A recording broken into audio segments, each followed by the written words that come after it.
The reason why some of the Trump supporters, like Roger Stone, talk about the deep state is not for the reasons that Americans think they're talking about it. They're not talking about a group of people who are defying our Constitution. They're angry at the CIA and the FBI for not committing crimes for the sake of Richard Nixon. They are mad at them for actually doing what they're supposed to.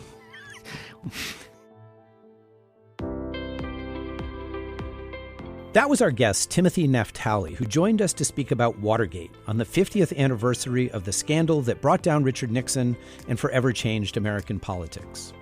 I'm Mark Lawrence, director of the LBJ Presidential Library. And I'm Mark Updegrove, president and CEO of the LBJ Foundation. And this is With the Bark Off.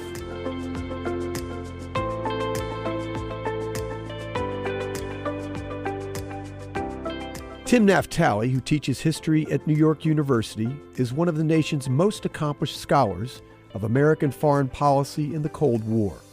His numerous books include studies of the Cuban Missile Crisis, Soviet foreign policy, and U.S. counterterrorism policy.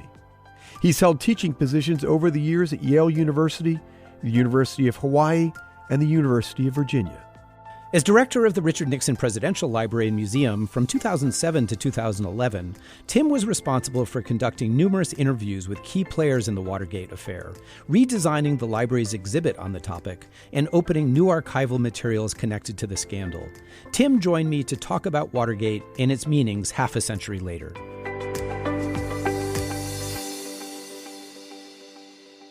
Tim Naftali, thank you so much for joining us. Oh, Mark, it's my pleasure. I love coming to the LBJ Library. Tim, the Watergate affair began 50 years ago, and of course that's one of the reasons why the subject is getting so much attention in 2022. Let's start with the question of why this episode in American history still holds such fascination for Americans.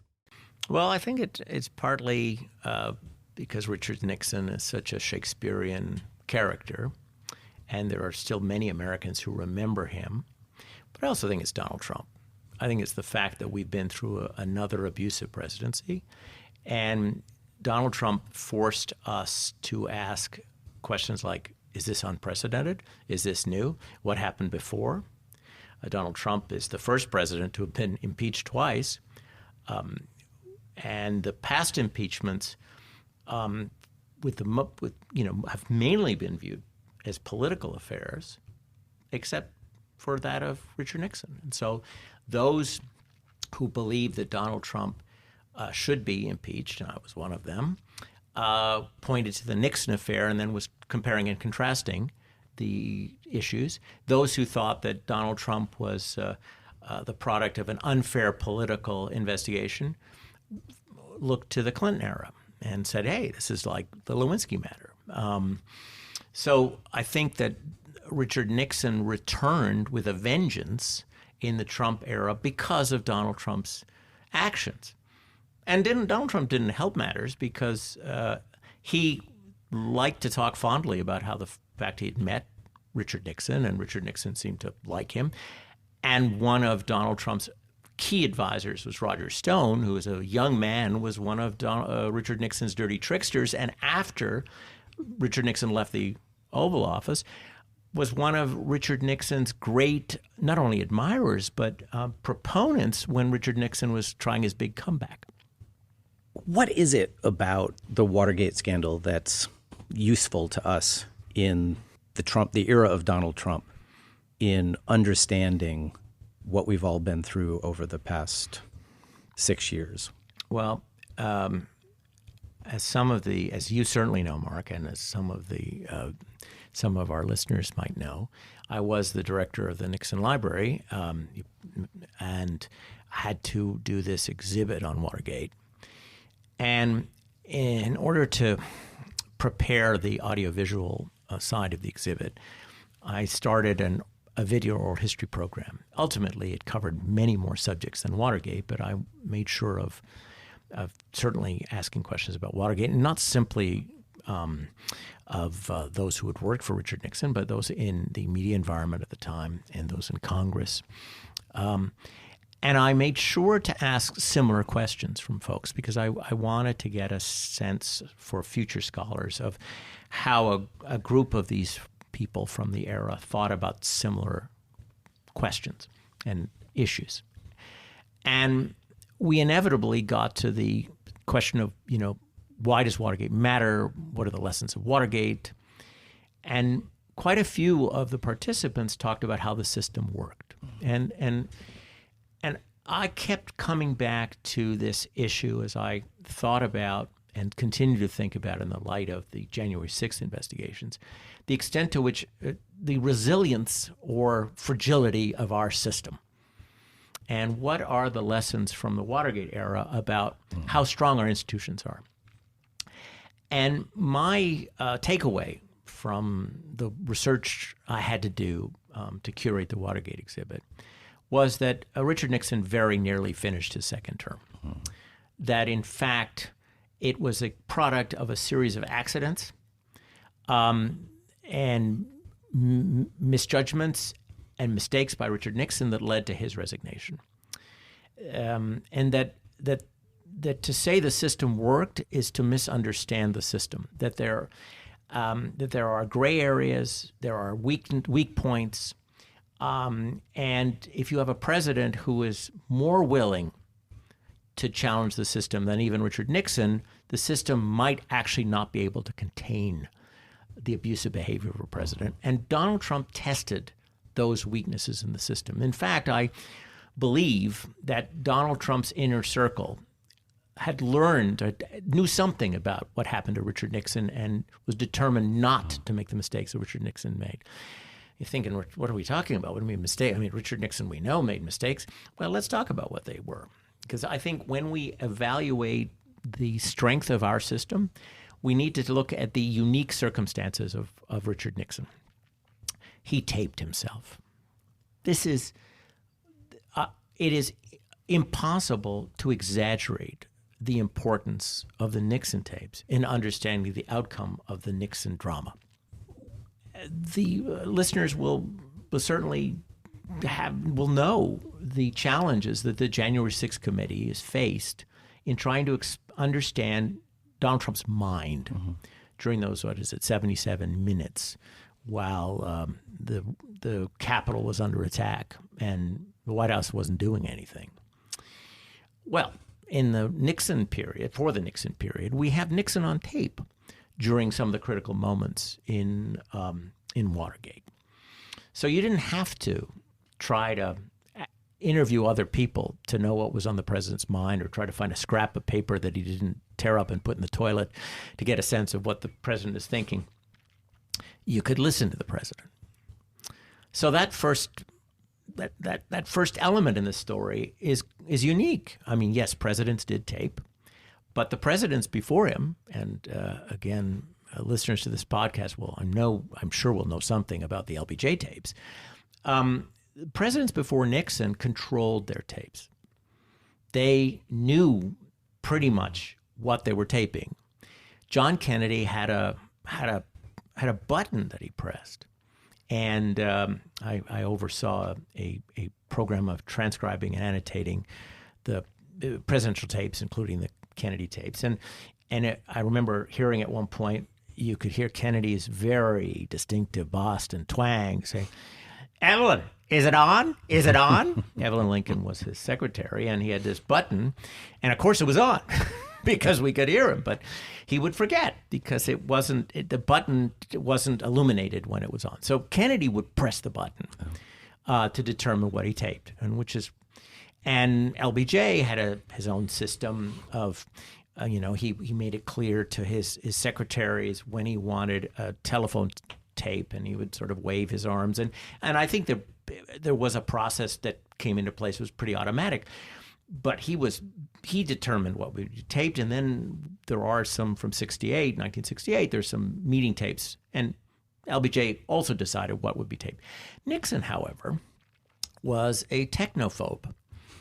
And when Nixon asked Alexander Butterfield, actually he asked Haldeman, who was his chief of staff, who then asked an aide, to set up the system with, I believe, the the Secret Service. They set it up for a technophobe. And so they decided that Richard Nixon wouldn't be able to remember to flip a switch. So the system worked this way. The president decided which rooms would be wired for sound.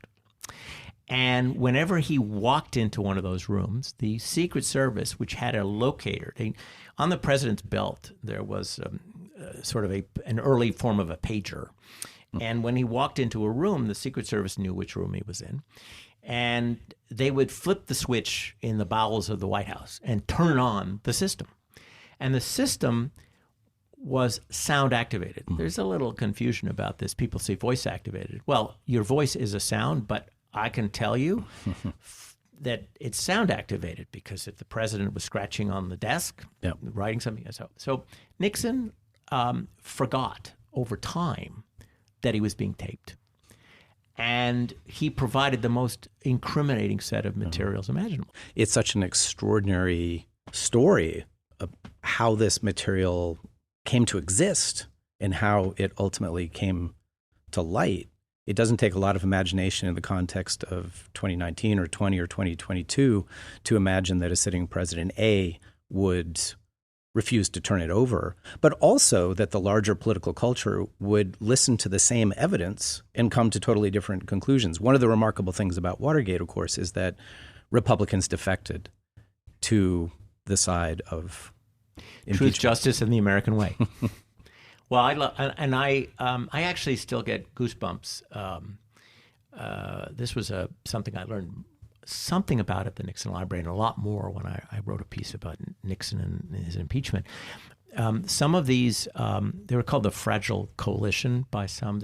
This was the group of Southern Democrats and Republicans who decided, upon looking at the information, the evidence, that Nixon was guilty. And some of them left diaries. And you want to talk about political courage? These folks, one of them had to have FBI protection. His family had to be protected because of death threats. We think that there's something particularly unusually nasty about the current period. No. Unfortunately, there is an undercurrent of nastiness that is historically true in American politics. It was really ugly.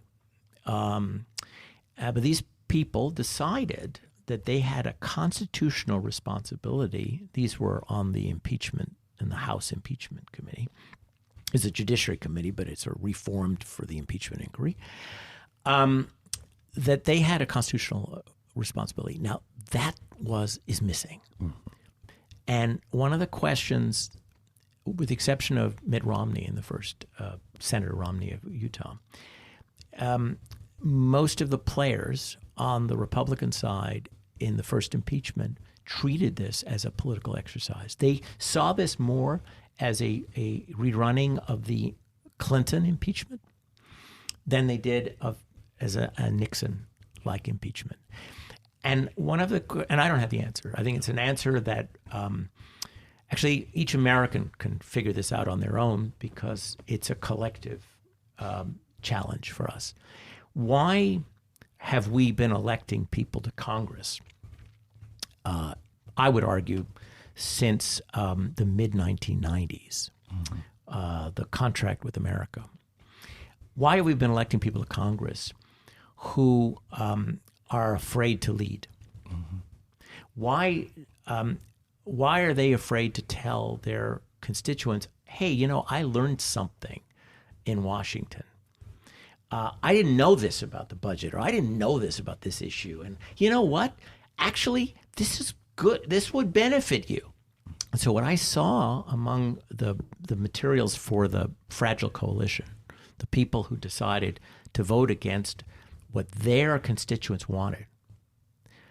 Let's not forget, Richard Nixon won a huge majority in 1972. These folks said, I have learned something about this man, and he's a threat to our republic.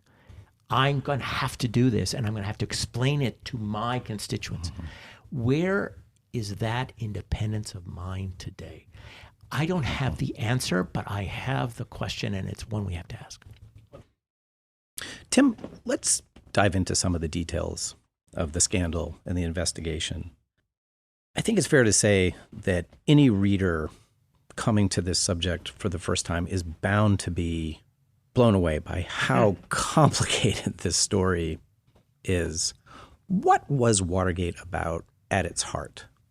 Well, Watergate was about the imperial presidency, the ability of the person in the Oval Office, someday a woman, but up to now a man, to abuse their power and abuse our trust. I think that's what it's about. Watergate, however, when you tell the story, if you were thinking of it as a bedtime story, it wouldn't be a good one, by the way, it's 5 stories.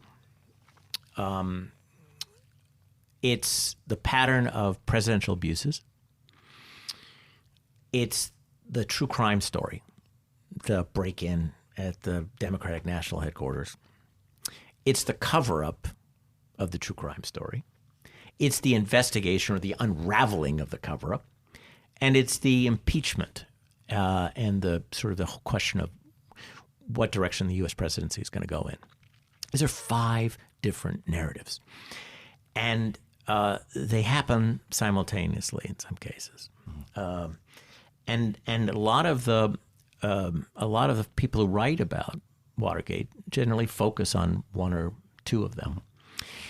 Then there's another part of it, and this one, just you have to indulge me for a minute because I can tell you this from personal experience. So I was 11 years old when the Senate Watergate hearings were on, and I was also living in Canada, but Canadians were very interested, in what was happening in the United States. I've always been interested.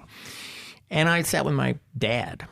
I think my mom watched occasionally, but I sat with my dad and we watched this. It was so confusing. Now, I was 11 years old. I was a little precocious, but I was 11 years old. But I wasn't alone in being confused. So you have an ongoing investigation when the investigators don't know what direction it's going to take. This was not like a trial. In a trial, the prosecutors know in advance, because there's an indictment, right? They know in advance the story they want to tell. And the defense is sort of trying to undermine the story enough that there's a reasonable doubt and the person gets off, okay? But in the case of the investigators, they didn't know where this was going to lead. And so these hearings were confusing because you were learning about this, and then there were a cast of characters in the Watergate drama, from G. Gordon Liddy, who was such a fan of the Nazis that he had a Nazi propaganda film that he had his friends watch in the Department of Justice.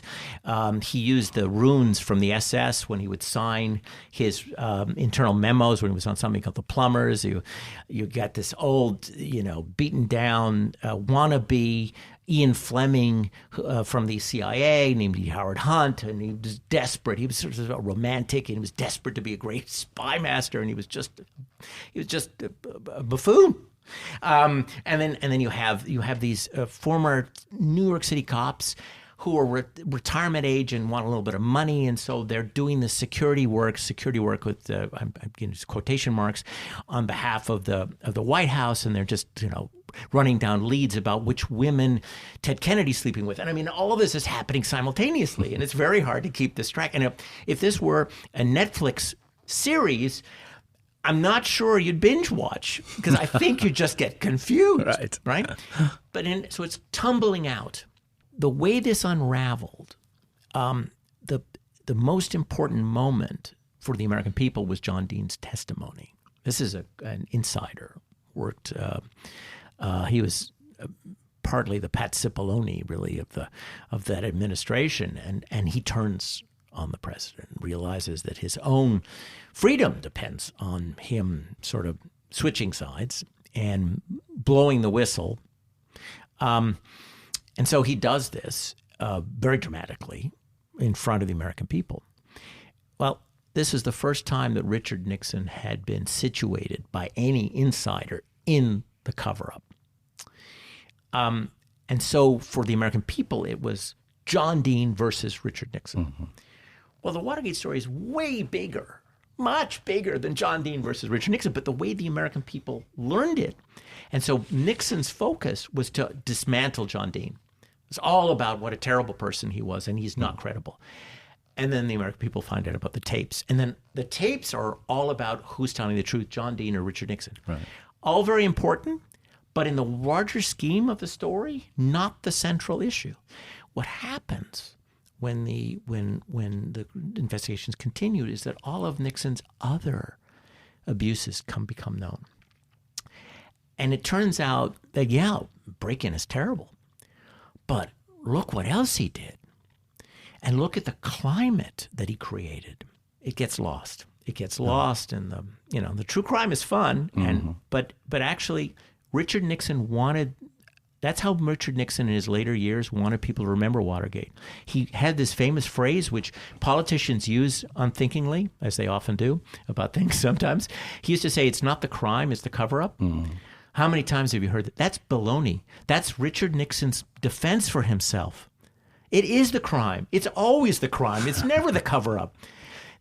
Nixon's defense, he never really apologized. He was humiliated. He resigned. He never really apologized. Nixon always talked about his mistake in covering up in order to protect his friends, particularly John Mitchell, who was the Attorney General. But it's the crime. And the key, when I talk about Watergate, I say to people, it's the crime.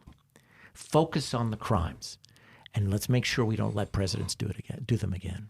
And as you say, Tim, there's a very broad pattern of behavior within which we should see Watergate. And yet, as you mentioned earlier on, it is a very specific crime and a very unlikely story of how it was discovered and unraveled that leads to what we now know as Watergate. Let's talk about that specific crime, that burglary of the Democratic National Committee headquarters on June 17th, 1972. What were the burglars looking for? Well, that is to this day. There's a debate over what they were looking for. I can tell you that I interviewed for the library Rolando Martinez, who was one of them, and he said that they were, and I think he testified to the same when he started to open up about this, that they were told, the burglars were told one thing by Hunt, that they were to look for evidence that the Democrats, particularly the Democratic nominee George McGovern, was in touch with Castro. They thought that they were looking for that, and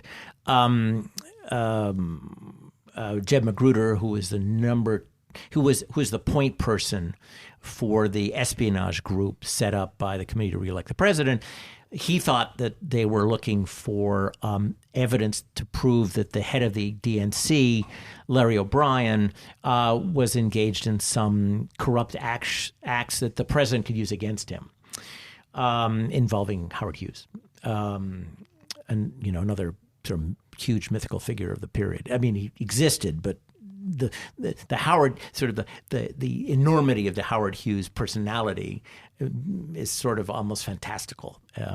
Anyway, so it's unclear what they were looking for. And students of the true crime have found all kinds of elements of the true crime that don't seem to fit. And there are lots of books you can read about that. But if you focus too much on the true crime, it's a great story. You miss the significance, which is, why did the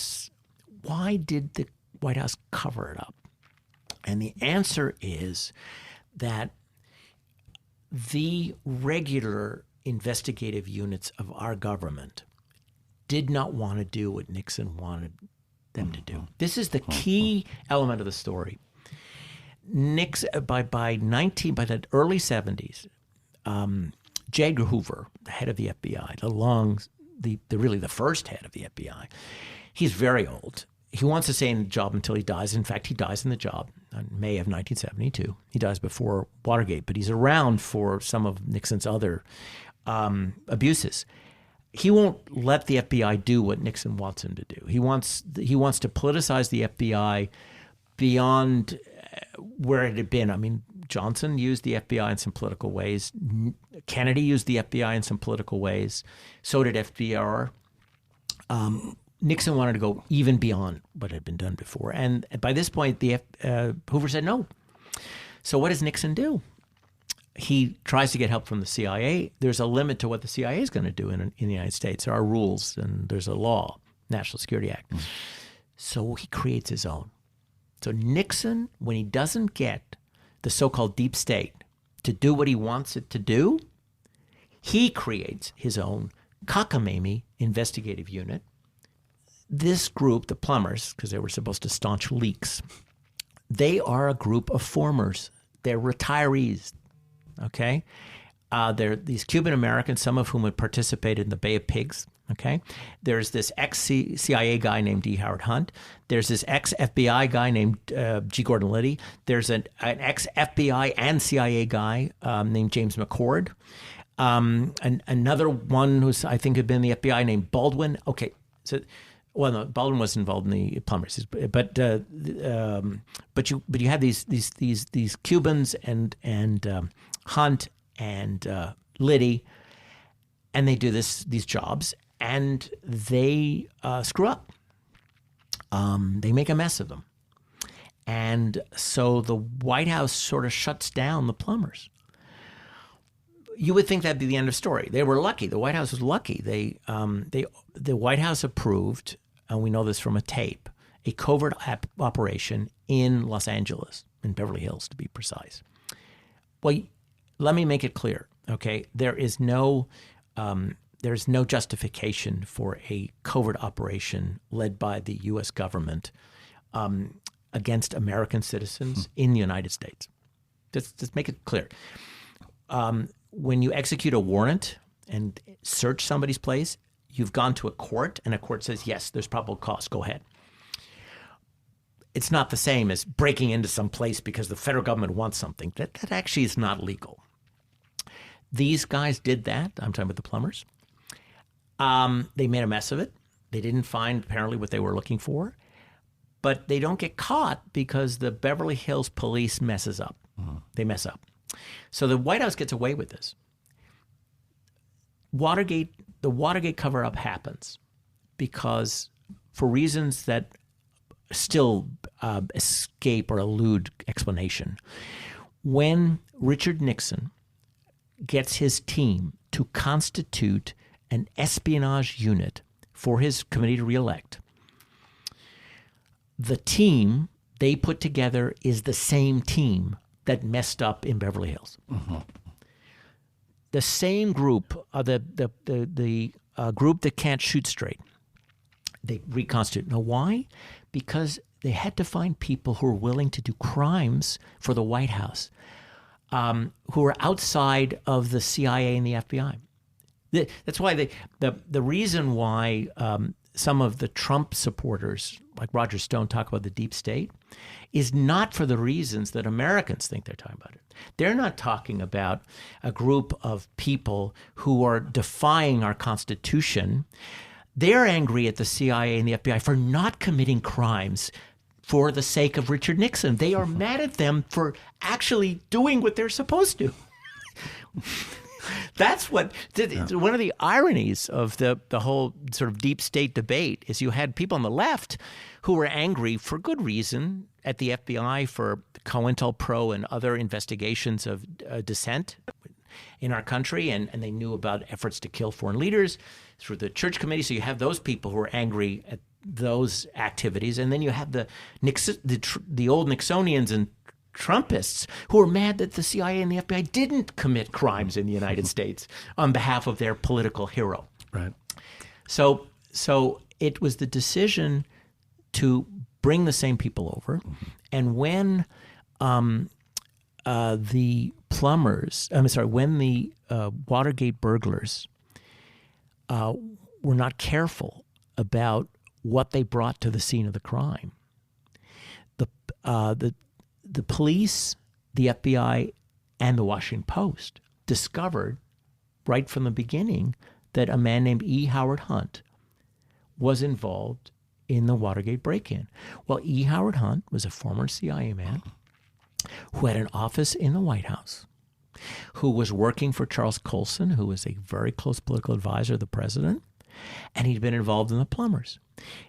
E. Howard Hunt was the problem. He linked two conspiracies. He linked both the plumbers conspiracy to the Watergate break-in conspiracy, and that all led to the White House.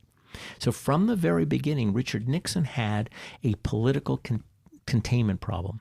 He couldn't let investigators know that these burglars were connected to a White House directed operation that he knew about. He did know about the plumbers.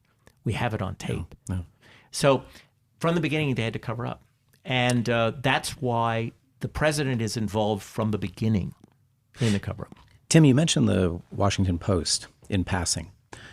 For all of the resistance on the part of the FBI, the CIA, et cetera, to the Nixon White House's agenda, it took, it would seem, an extraordinary initiative by the press actually to persevere with the Watergate investigation in those early months when the scandal really wasn't getting much traction. Can you talk a little bit about the importance of the role of the press in what ultimately became the Watergate scandal and Nixon's resignation? Bob Woodward, and Carl Bernstein are essential to understanding the pressure that the press put on Congress through the American people to do something about the practices, the campaign practices of 1972.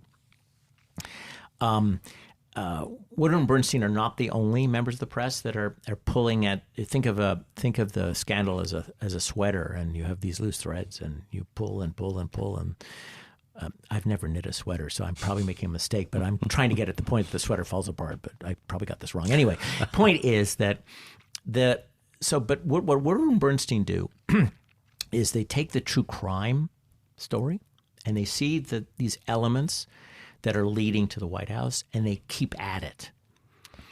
And they don't affect, their work does not affect the 1972 election, which Nixon wins in a landslide. Their contribution to the story, I would argue, is that they get Congress to act in the new Congress in 73. So in a sense, I see them as really important to phase one, which is to keep these questions alive. The cover-up works. The first indictments stop with the burglars and their managers, but don't go up to the committee to re-elect, which was the goal of the cover-up. John Dean is very involved in that cover-up, and the president on the 19th of September, I think it's about that, it's 1972, after the indictments come from the grand jury, congratulates him on having contained it. And then, of course, the election is November. And Woodward and Bernstein are digging, and there are people who are angry at the Nixon White House, including, people in the FBI. The most famous is the man who would be known as Deep Throat, and so you have people leaking to the White House, to Woodward and Bernstein, and you have at the same time an independent FBI operation working with prosecutors, not a special prosecutor yet, U.S. attorneys that are developing information, but the cover-up is working. And it's Woodward and Bernstein who keep this alive in the public imagination. Mm-hmm. They don't keep the investigation alive because the FBI is keeping it alive, and Mark Felt, Deep Throat, is doing what he can to keep it alive. It's then in the next phase, you have two other elements. One helped by Woodward and Bernstein, that's the Senate. And then the Senate does its job, and it's the Senate that brings forward the information about the taping system. Mm-hmm. They bring forward all of these elements of the dirty tricks, and it's the platform for John Dean's testimony. Meanwhile, there is a judge who is responsible for the Watergate trial, and he is convinced. His name is Judge John Sirica, and a Republican appointee, an Eisenhower appointee. He's convinced that there's been lying in his courtroom. He doesn't know who's lying. He knows that somebody was lying. And he's decided to make the sentences on the Watergate burglars who've been found guilty as tough as possible, to squeeze them to rat on their superiors. And so what you have happen here is you have a sort of if it was a vice grip. On the one hand, you got the Senate that's asking these questions. On the other hand, you got Sirica, who's giving these burglars huge, long sentences. And one of the burglars cracks. Actually, two. One cracks publicly. His name is McCord. McCord cracks and writes a letter to Sirica and says, there has been lying, and this goes to the White House. No. And E. Howard Hunt doesn't crack publicly, but he does something even more dangerous to Nixon. He says, I'm going to talk. His wife has just died in a plane crash. I need money. And so it's Hunt's desire for money, which leads to conversations about more hush money, because hush money started actually in the summer of 1972. This conversation about more hush money is what leads to Dean's discussion, the famous cancel on the presidency discussion with Nixon, where he says, it's going to be very expensive to pay off Hunt. And the president says, well, how much? And Dean says $1 million. And the president says, well, we can find that. Well, that's on tape.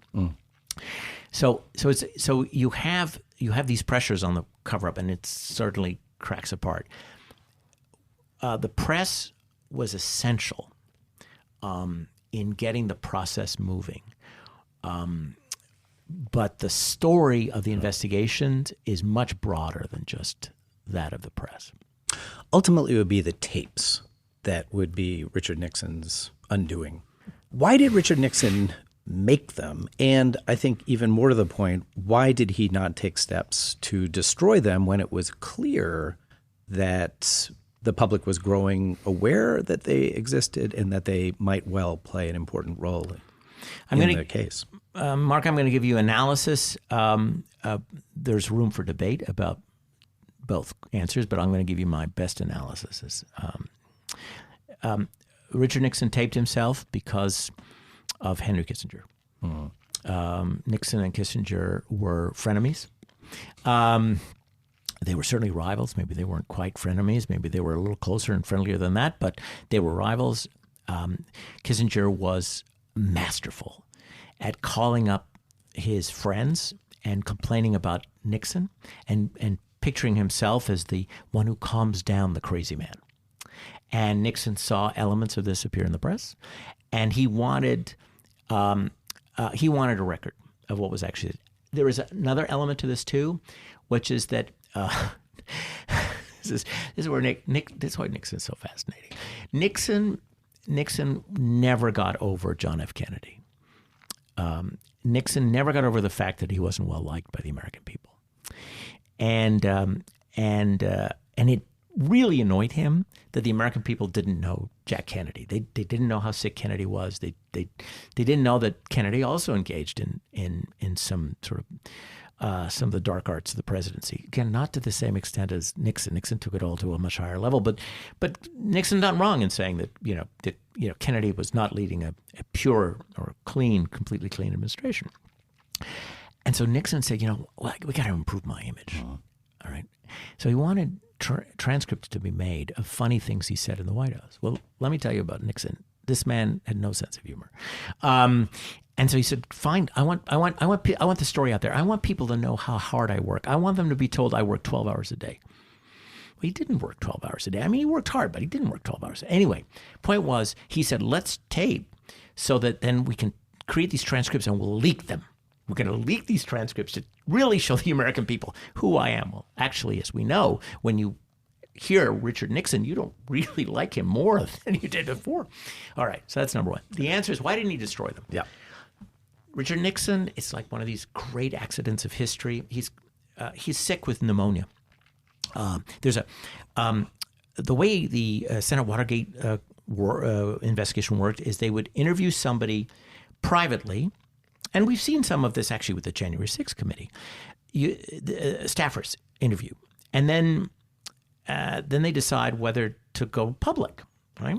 So Alexander Butterfield, who set up the system, tells the Senate under questioning that there's a taping system on a Friday, let's say. But he's not going to testify publicly until Monday. So there's a weekend. And during that weekend, Butterfield tells the White House, by the way, I told the Senate that we have a taping system. I had to, because these interviews were under oath. Yeah. So Nixon has a weekend to decide what to do with the tapes. Now, we're talking about roughly 3,500 hours of conversation, and then some other, dead air. We're talking about a whole room of tapes in the old executive office building. I don't want to make up a number, but let's say we're talking about these are reel-to-reel tapes. By the way, they're reel-to-reel tapes that could be purchased in a pharmacy in the United States in that era. Mm-hmm. They were really flimsy. Mm-hmm.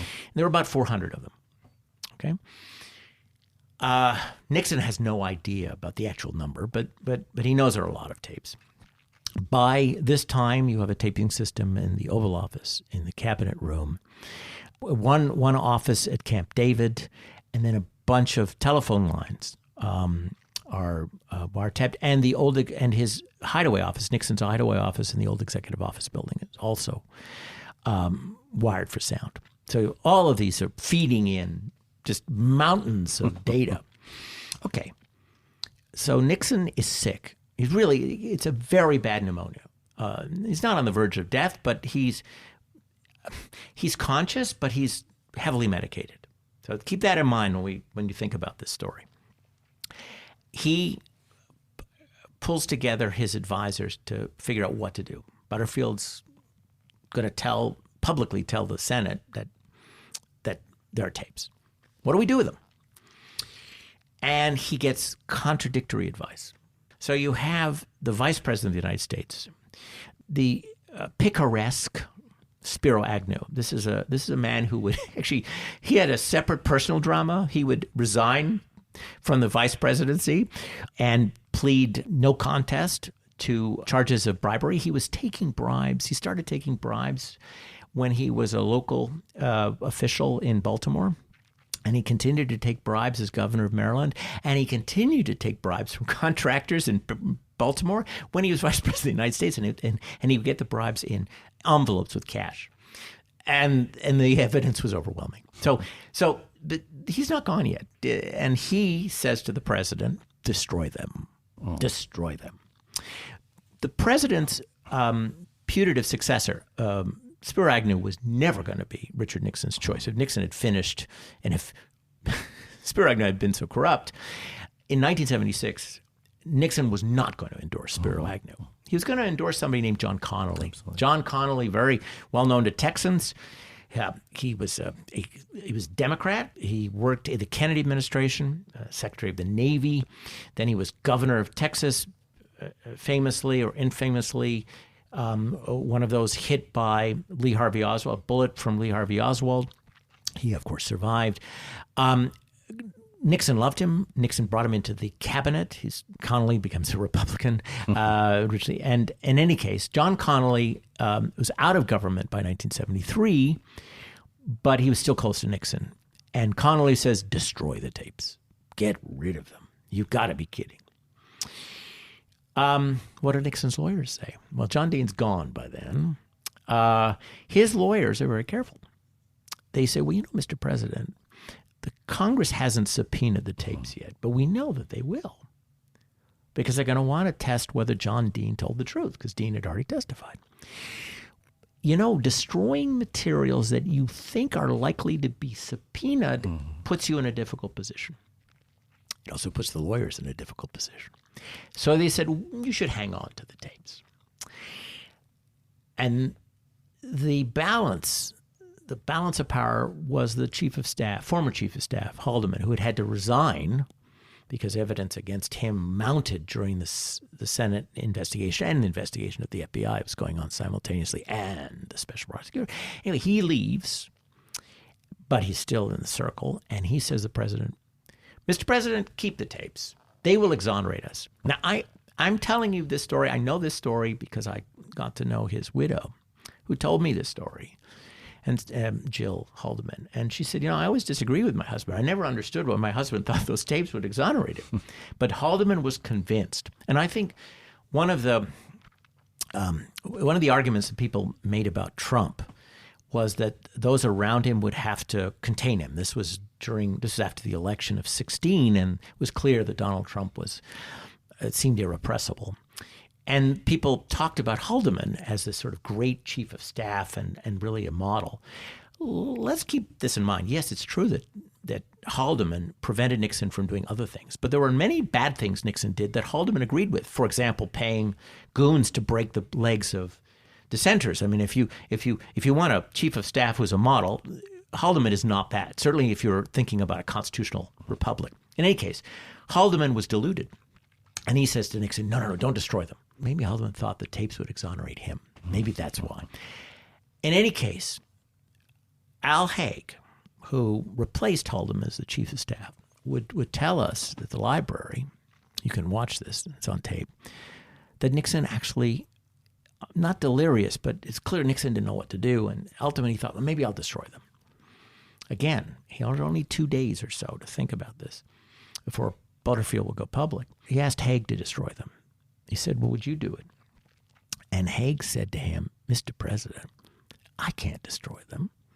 You need somebody who's unknown. Mm-hmm. If I destroy them, I'm going to have to lie under oath. Because if these don't exist anymore, I mean, if Butterfield tells them there were tapes and suddenly there are no more tapes, they're going to wonder what happened. You need somebody who's unknown to do it, that's completely deniable. He said, ask your valet, Manolo. Well, anyway, it doesn't happen. Well, first of all, we're talking about hundreds of tapes. What, are you going to have some kind of pyrotechnical, some bonfire in the backyard of how are you going to get rid of these? Yeah. So there was a logistical problem and there was a medical problem that led to Nixon's decision, which was a non-decision to do nothing. Had he destroyed the tapes, I am convinced he would have finished his second term, and we would have learned the wrong lessons from the Watergate era. Tim, let's fast forward to the end of the Watergate scandal as it actually played out. You mentioned a while back that the system worked in many ways, and this is one of the most important legacies of the whole affair. But talk about the punishments that ultimately flowed from all the investigations, all the prosecutions. Sure. We certainly know what happened to Richard Nixon, but speak more generally about the whole cast of characters. Was justice done in the Watergate investigation? I just want to underscore that I'm not one of those who trumpets the fact that the system worked. I think it barely got through this. I think it showed the weaknesses of the system. It showed that the system actually isn't necessarily going to reject an abusive president. I think what I learned from studying it was we were lucky. We were really lucky, and it relied on human beings, the weakness of Nixon and the strengths of people like Bill Cohen and Tom Railsback and Caldwell Butler. And the point is, it relied on a lot of folks you don't know, and some great people in the FBI like Angela Alano, who supervised the FBI task force. A lot of people you don't know had to do the right thing. Which is great, and we as Americans should expect that. But as we saw in the Trump era, the ranks had thinned out. But let's talk about justice. I am one of those who doesn't think that Gerald Ford did the right thing in September of '74 when he pardoned Nixon. I say that as somebody who admires Gerald Ford. I think Gerald Ford was about the perfect person to lead the country through the aftermath. But I think that Nixon should have been indicted. I think if Nixon had been indicted and all of his crimes had been listed in one place, it would have been very useful as sort of a Rosetta Stone to explain the imperial presidency that we could then use later and show it to the American people if we thought we were in a similar period of threat, and we were. But we didn't have that. Now, the impeachment committee did a great job, and we do have those articles of impeachment. but they're very broad. I mean, they're based on really good research, but because there was no impeachment, because there was then no trial, I don't think the public learned as much as they could have. So I wish that there had been an indictment. Then, if the president decided no trial, that's something else. But I wish there had been an indictment. I wish Richard Nixon had to face in one place his crimes, and that it wasn't just a political matter. What he did deserved a stigma greater than losing his job. He should have had to actually think about losing his freedom. I'm not saying he should have. I'm not a vindictive person. I don't think a country should be vindictive. But this was more than him losing his job. I think that a political community thrives when when they make mistakes, can learn from them and then change. I think that's better for a society than to permanently exclude people. You did something wrong, you're gone. Ostracism. Anyway, so there was justice. But we were different. We Americans were different, and that's the puzzle for me today, as I talk to you, Mark, which is that during the Watergate period, you had this transformation of public opinion. Now, there is this argument today, which is, people make up their minds and then they're tribal and they never change. Well, wait a second, okay?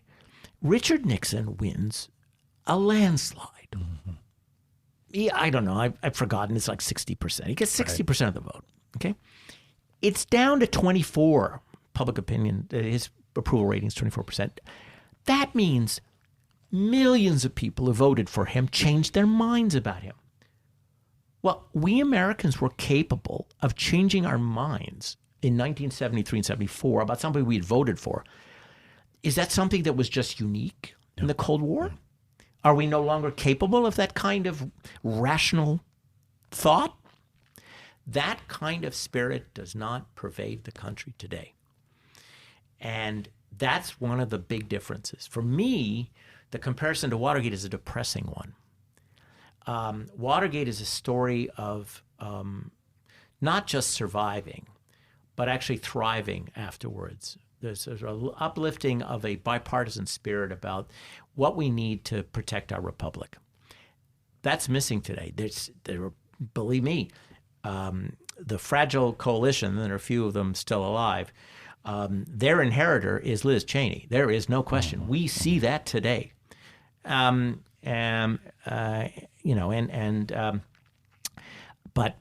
the fact is there are fewer of them.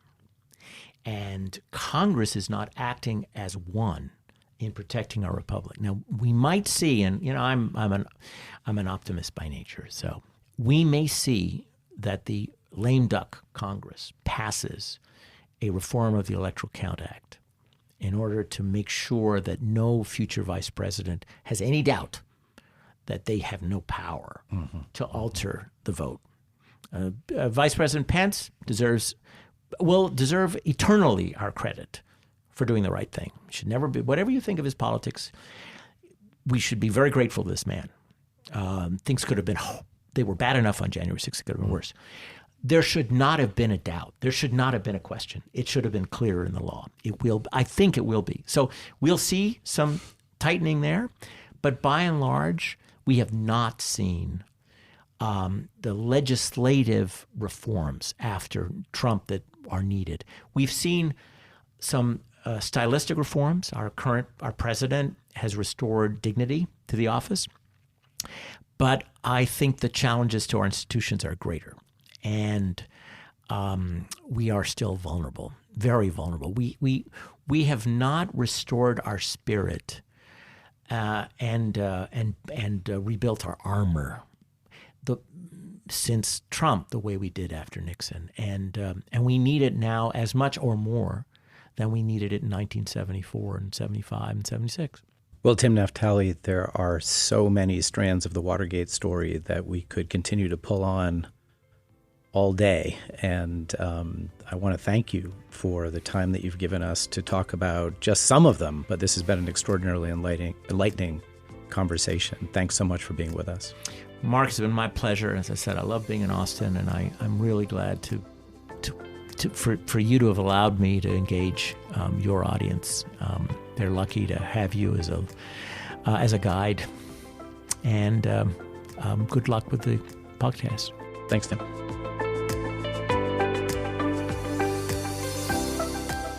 My thanks to our sponsors, the Moody Foundation and St. David's Healthcare, and as always, to you for joining us. If you've enjoyed this episode, subscribe, rate, and review us on Apple Podcasts, Spotify, or wherever you listen to your podcasts. I'm Mark Lawrence. See you next time.